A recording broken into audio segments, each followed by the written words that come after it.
College में नए students के लिए विकी का बर्ताव काम्या को पसंद नहीं आया और वो ये बर्दाश्त नहीं कर सकती थी। ये तुम क्या कर रहे हो विकी? क्यों इन नए स्टूडेंट्स को बेवजह परेशान कर रहे हो तुम? काम्या ने विकी से पूछा। क्यों, इसमें क्या गलत है? इन्हीं स्टूडेंट्स को कॉलेज में फैसिलिटी चाहिए थी, मैं इन्हें फैसिलिटी ही तो दे रहा हूं। काम्या की बातों का मजाक बनाते हुए विकी बोला। और जो तुमने अर्जुन से वादा किया था उसका क्या? काम्या ने कहा। कैसा वादा? मुझे कोई वादा याद नहीं, और वैसे भी विकी किसी से भी कोई वादा नहीं करता। और बात बात पर अर्जुन का नाम लेना बंद करो। विकी ने अपने शर्ट के कॉलर को खड़े करते हुए बोला। आज तुमने इन स्टूडेंट्स के साथ जो कुछ भी किया वो गलत है, और अब मैं ये बर्दाश्त नहीं करूंगी। काम्या ने विकी को उंगली दिखाते हुए कहा। आवाज नीचे करके बात करो काम्या, और तुम ये मत भूलो कि मैं तुम्हारा दोस्त हूं, और एक दोस्त होने के नाते तुम्हें मुझे सपोर्ट करना चाहिए, और तुम हो कि मेरे अगेंस्ट जा रही हो? एक तेज आवाज में विकी ने कहा। सपोर्ट? और वो भी तुम्हारा? कभी नहीं। बात अगर सही चीज के लिए सपोर्ट करने को बोलते तो मैं जरूर करती, लेकिन जहां तुम गलत कर रहे हो और गलत का साथ मैं कभी नहीं दे सकती, समझे तुम? काम्या ने अपना एटीट्यूड दिखाते हुए कहा। तुम्हारा ऐसा कहने से हमारी दोस्ती भी टूट सकती है, जो इतने समय से चल रही है। सोच लो काम्या, तुम्हें विकी का साथ नहीं मिलेगा। विकी ने एक अजीब सी हंसी हंसते हुए कहा। तो सुन लो मिस्टर विकी, मेरे लिए अच्छा होगा कि मैं तुमसे खुद ये दोस्ती तोड़ लूं, क्योंकि तुम्हारे जैसा इंसान मेरा दोस्त नहीं हो सकता। और वैसे भी मुझे तो अब खुद को भी देखकर शर्म आ रही है कि मैं तुम जैसे इंसान की दोस्त थी। इसलिए आज ही मैं खुद तुमसे ये दोस्ती तोड़ती हूं। And thank you so much मुझ पर यह मेहरबानी करने के लिए।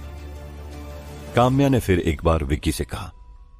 जहां इस वक्त काम्या को नहीं पता था कि अर्जुन को मारने वाला विकी ही था, इसी कारण वो अब तक उसकी दोस्त बनी हुई थी। अगले ही पल काम्या उन सभी स्टूडेंट्स को वहां से जाने को कहती है, जो कि आज न्यू एडमिशन के लिए कैंपस आए हुए हैं और जिन्हें अभी तक विकी परेशान कर रहा था। और अगले ही पल काम्या भी वहां से जाने लगती है, लेकिन तभी विकी पीछे से आकर काम्या का हाथ पकड़ लेता है। छोड़ो मेरा हाथ, काम्या ने विकी को डांटते हुए कहा। लेकिन बावजूद इसके विकी ने काम्या का हाथ नहीं छोड़ा। मैंने कहा ना विकी, छोड़ो मेरा हाथ। फिर एक बार काम्या ने गुस्से से कहा। विकी, मुझे दर्द हो रहा, विकी छोड़ो मेरा हाथ। तभी इतने में काम्या का दोस्त आरव वहां गया। उसने जैसे विकी को काम्या का हाथ पकड़े देखा, वो गुस्से से खौल उठा। विकी, काम्या का हाथ छोड़ो, नहीं तो अच्छा नहीं होगा। आरव ने विकी को घूरते हुए कहा। अरे नहीं छोड़ूंगा, क्या कर लेगा तू? चल अपना रास्ता नाप। ज्यादा हीरो बनने की जरूरत नहीं है, विकी ने आरव को धमकाते हुए कहा। लेकिन इस बार आरव ने विकी को उसका जवाब अपने मुंह से नहीं बल्कि अपने पंच से दिया। आरव ने एक ऐसा जोरदार पंच विकी के फेस पर जड़ दिया और आरव के इस पंच के इंपैक्ट से विकी धड़ाम से जमीन पर गिर पड़ा और इस तरह उसने काम्या का हाथ छोड़ दिया। अगले पल विकी उठा और उसने आरव के चेहरे पर जवाबी पंच चढ़ा और इस तरह आरव और विकी के बीच लड़ाई स्टार्ट हो गई। कुछ देर बाद काम्या इन दोनों के बीच में आई और दोनों की लड़ाई को शांत करने लगी। तो वहीं कॉलेज के बाकी स्टूडेंट्स ने आरव और विकी को पकड़ लिया। आरव, चलो यहां से, इन लड़ाई झगड़ों के चक्कर में मत पड़ो। ऐसा कहते ही आरव काम्या के साथ वहां से जाने लगा, लेकिन जाते जाते विकी आरव को धमकी देते हुए बोला, तुझे तो मैं फिर देख लूंगा, बहुत हीरो बनने का शौक है ना तुझे। इधर दूसरी ओर मनार घाट में देव अभी भी उस अनजान शख्स के बारे में सोच रहा है, जिसकी परछाई आज दिन में उसे दिखाई नहीं दी। ऐसा कैसे हो सकता है, किसी इंसान की परछाई जमीन पर ना दिखाई दे? हाउ इट इज पॉसिबल यार? खुद से बात करते हुए देव ने कहा। वहीं दूसरी ओर रात को अर्जुन की नींद खुली। उसने लाइट जलाई, घड़ी में देखा, घड़ी में अभी 11 बजे हैं। तभी अचानक अर्जुन को बाहर हल्की हल्की म्यूजिक सुनाई पड़ी, जो काफी दूर से आ रही थी, मगर रात के सन्नाटे में अर्जुन म्यूजिक साफ साफ सुन सकता था। ये म्यूजिक कैसा है, वो भी इतनी रात को? यहां कोई डिस्को या क्लब है क्या? अर्जुन ने मन ही मन म्यूजिक को ध्यान से सुनते हुए कहा और बड़े ही ध्यान से म्यूजिक को सुनने लगा। करीब 5 मिनट बाद ही अर्जुन ने फैसला लिया, वैसे ही अनजान म्यूजिक बुरा तो नहीं है, मुझे लगता है मुझे इस म्यूजिक की तलाश में बाहर जाना चाहिए। वैसे भी जब से आया हूं बोर ही हो रहा हूं यहां। ऐसा कहते ही अर्जुन दबे पांव अपने कमरे से उठकर बाहर जाने लगता है। मुझे आहिस्ता आहिस्ता बाहर जाना होगा, वरना मम्मी पापा को पता चल गया तो मुझे कभी भी बाहर जाने नहीं देंगे। अपने मन में धीमी आवाज में ये सब कहते हुए अर्जुन अतिथि गृह से बाहर जाने लगता है। बाहर जाकर अर्जुन अब अपने आप को आजाद और काफी अच्छा फील कर रहा है। हाँ, वैसे मैंने कभी सोचा नहीं था कि इस सुनसान जगह में भी कोई म्यूजिक सुनाई देगा, लेकिन इस म्यूजिक की आवाज तो उस ओर से आ रही है। अपनी उंगली का इशारा दाईं ओर करते हुए अर्जुन आगे बढ़ता है। अर्जुन ने अभी 500 मीटर की दूरी तय कर ली है, लेकिन अभी भी वो उस जगह तक नहीं पहुंचा जहां से उसे वो म्यूजिक सुनाई दे रहा है। मुझे लगा था जैसे ये म्यूजिक की आवाज यहीं कहीं से आ रही थी, लेकिन अभी भी मुझे वो जगह नहीं मिली। अरे यार, मैं भी कितना पागल हूं। मैं ये भूल रहा हूं कि अभी मैं शहर में नहीं बल्कि पहाड़ों में हूं, और यहाँ कोई भी आवाज पहाड़ से टकराकर हम तक पहुंचती है और कई किलोमीटर दूर से भी हमें ये आवाज साफ सुनाई देती है। इसका मतलब यह है कि म्यूजिक की तलाश में मुझे और आगे जाना होगा, अर्जुन खुद से बातें करते हुए कहता है। खैर 500 मीटर और आगे जाने पर अर्जुन एक झील के किनारे पहुंचता है। यहाँ इतनी ठंड में माहौल काफी गर्म है, चलकर देखना चाहिए, अर्जुन ने कहा। तभी अर्जुन को कुछ ही दूरी पर कुछ लोग झील के किनारे नाचते हुए नजर आए। ये लोग आग के एक बड़े से कुंड के अगल बगल गोल गोल घूमकर नाच रहे हैं, और यहीं से वो म्यूजिक आ रहा है जो अर्जुन को कुछ देर पहले तक सुनाई दे रहा था। Hey bro, let's enjoy party. तभी एक लड़के ने पीछे से आकर कहा। अर्जुन को इस शख्स का चेहरा नहीं दिखाई दे रहा था, क्योंकि उसने पार्टी मास्क लगा रखा था। अर्जुन ने हाँ में अपना सिर हिलाया और वहीं से सबको देखने लगा। लेकिन तभी अर्जुन को उस भीड़ में दो जाने पहचाने चेहरे नजर आए। वो चेहरे किसी और के नहीं बल्कि अर्जुन के दोस्त कार्तिक और मुकेश के हैं। इतनी रात गए कार्तिक और मुकेश को यहाँ इस सुनसान जगह में देख अर्जुन हैरान हो गया और उसके पैरों तले जमीन खिसक गई। अरे ये कैसे हो सकता है? कार्तिक और मुकेश यहाँ कैसे आ सकते हैं, वो भी इतनी रात को? ओह, क्या मैं सपने में हूं? अर्जुन खुद से सवाल पूछते हुए कहता है और खुद को चुट्टी काट कर देखता है, और वह खुद को हकीकत में पाता है। तभी अर्जुन की नजर 3 और लोगों पर पड़ी, जिनके चेहरे किसी काले कपड़े से ढके हुए हैं। ये लोग आपस में कुछ बातें भी कर रहे हैं, जो शायद वहां के स्थानीय भाषा है और अर्जुन को समझ नहीं आ रही है। अगर ये दोनों मेरे दोस्त कार्तिक और मुकेश ही हैं, तो मुझे इनको फॉलो करना होगा, तभी तो पता चलेगा कि असल माजरा है क्या। लेकिन कार्तिक और मुकेश के साथ ये 3 लोग कौन हैं और इन लोगों ने अपने चेहरे ढके हुए क्यों हैं? अर्जुन मन ही मन सोचते हुए कहता है, और अगले ही पल अर्जुन एक बड़े से पेड़ के पीछे छुपकर उन्हें देखने लगता है। इन लोगों को ऐसे देखकर लग रहा है जैसे ये लोग यहाँ कोई पार्टी कर रहे हैं, जिनमें से 2 अर्जुन के दोस्त कार्तिक और मुकेश भी हैं। तभी अर्जुन अपना टॉर्च निकालता है, जो वो यहां से इस सुनसान जंगल में आते वक्त अपने साथ लाया था। अगले ही पल उस टॉर्च के सहारे अर्जुन उन 5 लोगों के नजदीक जाने लगता है, जिनमें कार्तिक और मुकेश भी शामिल है। कार्तिक, मुकेश, मैं तुम्हारा दोस्त अर्जुन, अर्जुन अपने दोस्तों को आवाज लगाते हुए कहता है। लेकिन तभी अर्जुन महसूस करता है कि वो सभी 5 लोग अब अर्जुन से आहिस्ता आहिस्ता दूर होते जा रहे हैं। ये क्या हुआ? कार्तिक और मुकेश कहां गायब हो गए? अब अभी तो यहीं थे, पर पता नहीं अचानक कहां गए? अर्जुन खुद से सवाल पूछता है। तभी उसकी नजर 500 मीटर दूर कुछ लोगों पर पड़ती है, जिनमें उसके दोस्त कार्तिक और मुकेश भी हैं। उन्हें देखकर अर्जुन फिर एक बार जोर जोर से अपने दोस्तों को आवाज लगाते कहता है, कार्तिक, मुकेश, रुक जाओ और मुझसे बात करो पहले यार। अर्जुन फिर एक बार अपने दोस्तों को आवाज लगाते हुए कहता है, लेकिन बावजूद इसके अर्जुन की आवाज उसके दोस्तों के कानों तक नहीं पहुंचती, या यूं कहे कि ये लोग अर्जुन को अभी भी अनदेखा कर रहे हैं। मुकेश और कार्तिक तक मेरी आवाज क्यों नहीं पहुंच रही? अर्जुन ने फिर एक बार मन ही मन में कहा। आज आसमान में चांद पूरा निकला हुआ है और चारों ओर काफी शांति है। तो वहीं अर्जुन के जहन में अभी भी कई सारे सवाल उमड़ रहे हैं। उस सुनसान जंगल में अब अर्जुन तेजी से उन लोगों तक पहुंचने की कोशिश कर रहा है जो उससे 500 मीटर दूरी पर दिखाई दे रही है। अर्जुन अब जंगल में काफी अंदर तक आ गया है। अगले ही पल अर्जुन तेजी से भागते भागते उन लोगों के करीब पहुंच गया, लेकिन एक बार फिर से वे 5 लोग वहां से गायब हो गए। अरे यार, ये क्या हो रहा है मेरे साथ? अभी अभी तो वे सभी थे, लेकिन अचानक फिर कहां चले गए? फिर एक बार अर्जुन ने अपने मन ही मन कहा, मैं जितना भी इनके नजदीक जा रहा हूं उतना ही ये मुझसे दूर होते जा रहे हैं। ऐसा क्यों हो रहा है मेरे साथ? अर्जुन ने अपने आप से बातें करते हुए कहा। तभी अचानक अर्जुन को सुनसान जंगल में किसी के दहाड़ने की आवाज सुनाई पड़ी। यह आवाज बाघ के दहाड़ने की थी या उस असुर की। अर्जुन अनजान है। इस आवाज को सुनकर अर्जुन की सिट्टी पिट्टी गुम हो गई। अरे, इस सुनसान जंगल में आने से पहले मैं तो भूल ही गया था कि ये मेरा घर लखनऊ नहीं है बल्कि एक पहाड़ी इलाका है, वो भी सुनसान घने जंगलों से भरा।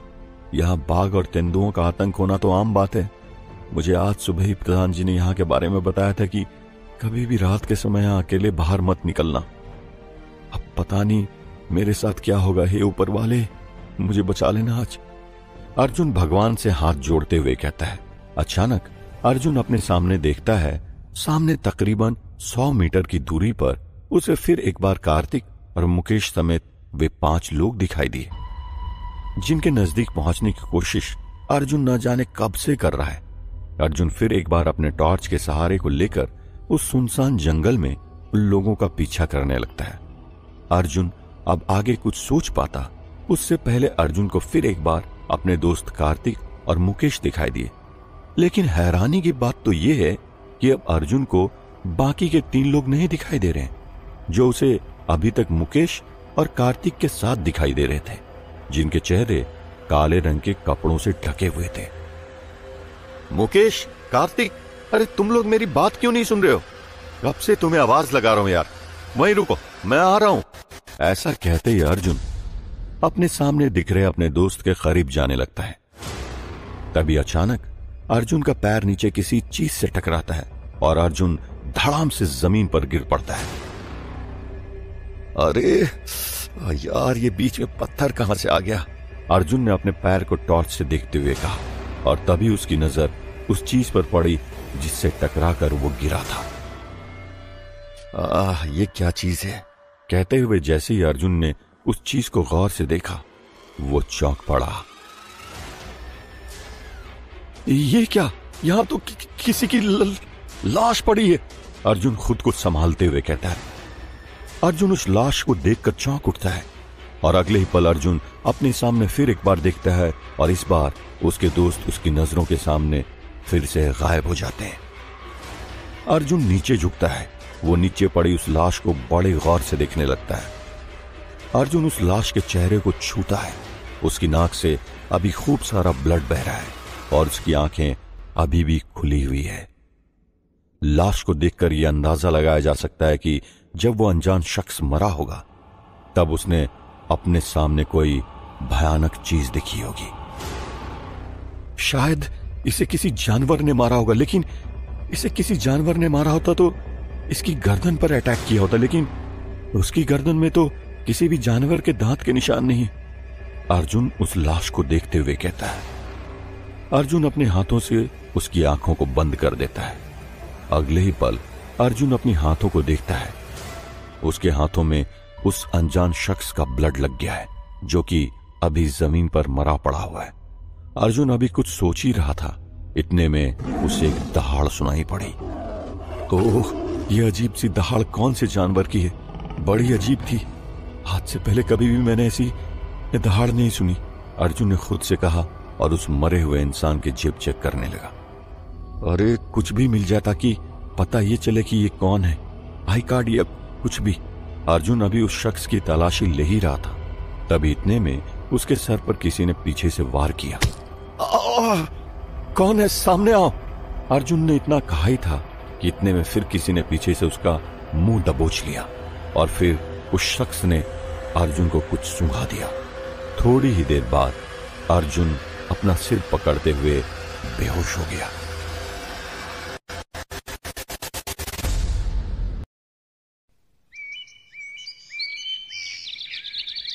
रात से सुबह हो गई। देव आज और दिनों से थोड़ा जल्दी उठ गया और उठकर तैयार हो गया। देव को यूं बंठन कर तैयार होता देख देविका थोड़ी हैरान हुई। क्या बात है देव, आज इतनी जल्दी कहां को तैयार हो रहे हो? देविका ने पूछा। अरे नहीं नहीं, ऐसी कोई बात नहीं है, देव ने हल्का मुस्कुराते हुए जवाब दिया।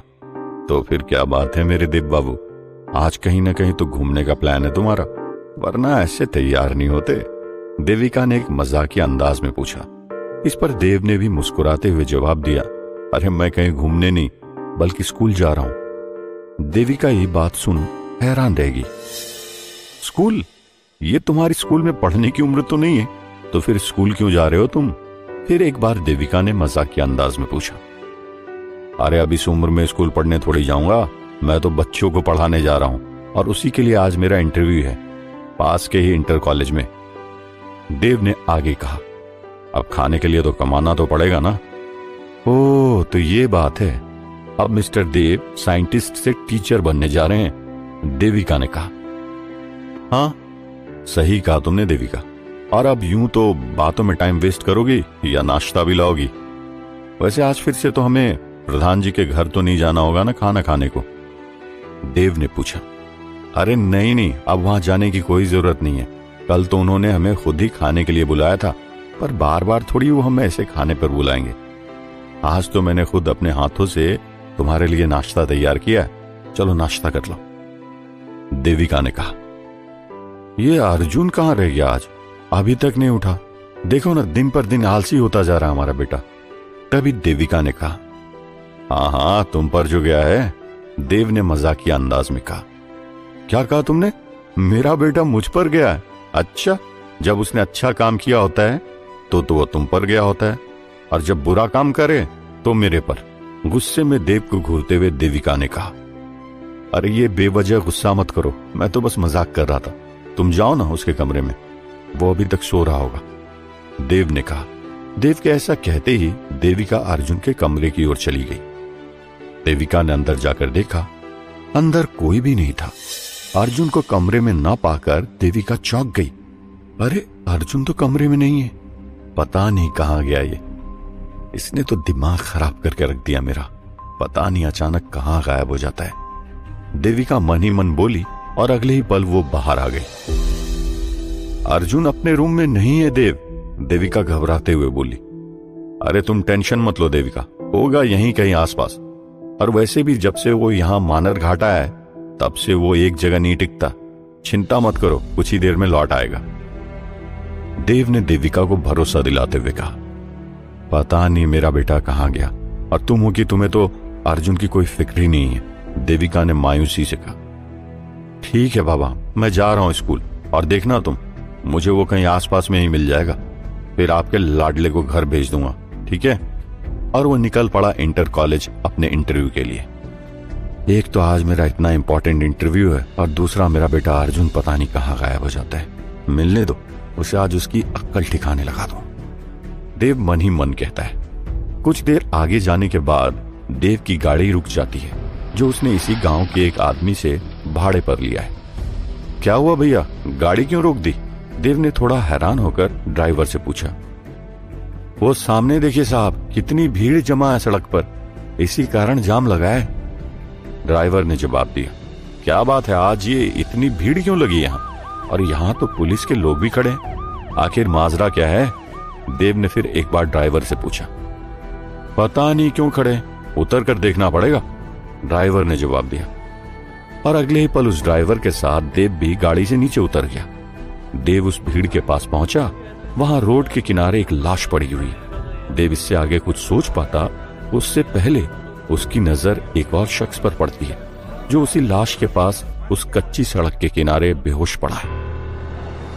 उस बेहोश पड़े शख्स को देखकर देव चौंक उठता है, क्योंकि वो बेहोश पड़ा शख्स कोई और नहीं बल्कि उसका बेटा अर्जुन है, जिसके सिर से खून बहते हुए सूख चुका है, साथ ही कपड़े कहीं कहीं से फट गए।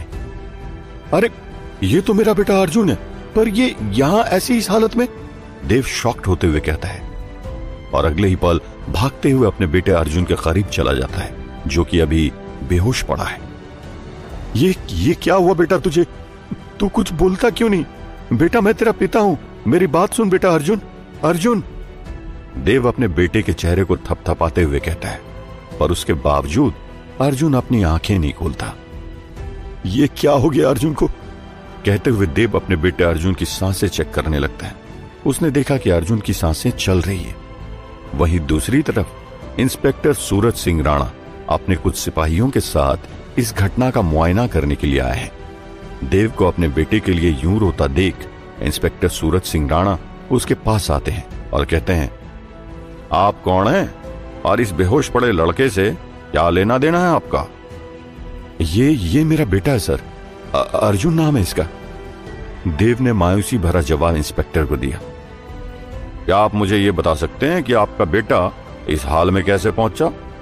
इंस्पेक्टर राणा ने फिर एक सवाल देव से पूछा। मैं पिछले कुछ दिनों से अपने बेटे और अपनी पत्नी के साथ ग्राम प्रधान नरेश राम जी के अतिथि गृह में ठहरा हुआ। आज सुबह जब मेरी पत्नी ने मेरे बेटे अर्जुन के कमरे में जाकर देखा तो ये पाया कि मेरा बेटा वहां नहीं है। फिर मैंने अपनी पत्नी से बोल दिया कि मैं पास राजकीय इंटर कॉलेज इंटरव्यू के लिए जा रहा हूं। अगर अर्जुन गांव में कहीं घूम रहा होगा तो मुझे वहां मिलेगा तो मैं उसे घर भेज दूंगा। लेकिन जब मैं यहां आया तो मैंने देखा कि मेरा बेटा यहां बेहोश पड़ा है। मुझे खुद समझ नहीं आ रहा है कि यह सब क्या हो रहा है। देव ने इंस्पेक्टर राणा को जवाब दिया। वैसे मैं जान सकता हूं कि आप कहां के रहने वाले हैं? राणा ने एक और सवाल किया। लखनऊ, देव ने सिंपल सा जवाब दिया। मिस्टर देव, आपके लखनऊ से यहां आने का कारण पूछ सकता हूं मैं? वो भी अचानक से क्यों आना हुआ? इंस्पेक्टर राणा ने फिर एक सवाल देव से किया। मुझे अपने बेटे अर्जुन के लिए लखनऊ से यहां मानर घाट आकर शिफ्ट होना पड़ा, देव ने जवाब दिया। इस पर राणा ने पूछा, इसकी कोई खास वजह जो आपको लखनऊ से मानर घाट गांव में शिफ्ट होना पड़ा? वो मेरे बेटे का एक रोड एक्सीडेंट हो गया था, जिस वजह से उसे डॉक्टर ने होश में आने के बाद भीड़ भाड़ वाली एरिया से दूर रहने को कहा था, इसलिए मैं उसे मानर घाट ले आया। देव ने झूठ बोलते हुए कहा, क्योंकि वो विकी और अर्जुन की लड़ाई के बारे में नहीं बता सकता था। अगले ही पल गांव के बाकी लोग वहां आ गए और साथ में आ पहुंचे ग्राम प्रधान नरेश राम। अरे ये तो आपका बेटा है, पर इसे क्या हुआ? इसे देखकर लग रहा है कि जैसे ये बेहोश पड़ा है और लगता है इसे किसी ने मारा है, ग्राम प्रधान ने देव से पूछा। हाँ, जब मैं यहां पहुंचा तब मैंने देखा कि मेरा बेटा यहां नीचे बेहोश पड़ा है। कुछ समझ नहीं आ रहा है, देव ने ग्राम प्रधान नरेश राम को जवाब दिया। तभी उस भीड़ में से एक लड़का सामने निकल कर आया, जिसका नाम गोपाल है।